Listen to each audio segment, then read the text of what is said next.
Point of order, Mr. Alex Salmond.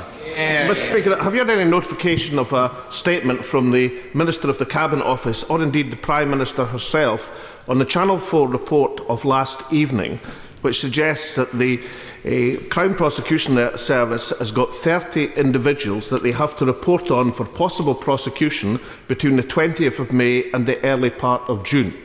Given that these include many members of this House, and all of the implications that could have for reporting of any such decision in terms of coverage or the position of candidates during an election campaign, and given, of course, it would be a scandal of enormous proportions if any attempt had been made to influence the timing of any such reports. But provision has surely been made as to how to cope with such an eventuality if it occurs during an election campaign.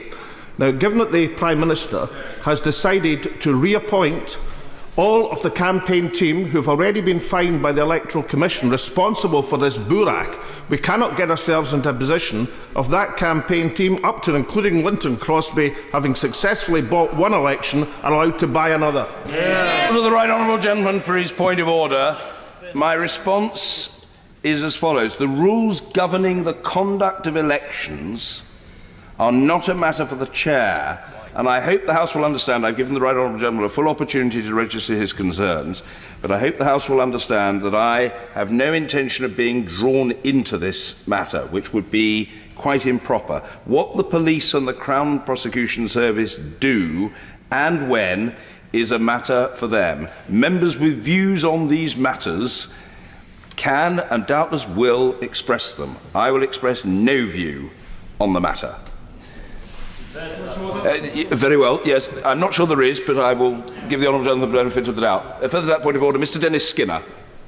When I raised this matter with the Prime Minister a week as yesterday, as a matter for you, really, since I didn't get an answer from the Prime Minister, I was then fortunate enough to be called by you to the Justice Secretary of State to raise the matter again. And once more, I didn't receive a reply from the government. Yep. What has emerged now is that you, in the chair, are saying it's not a matter for me.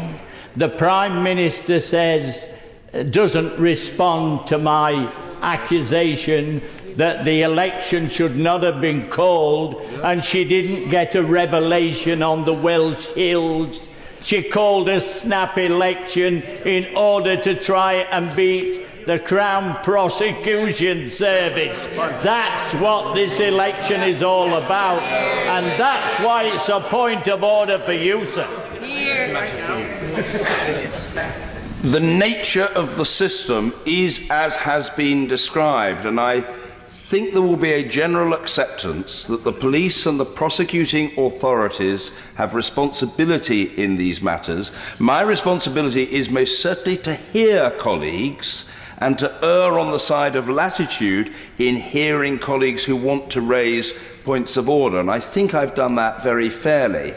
I've never ducked anything that is my responsibility, but I think I know that which is not.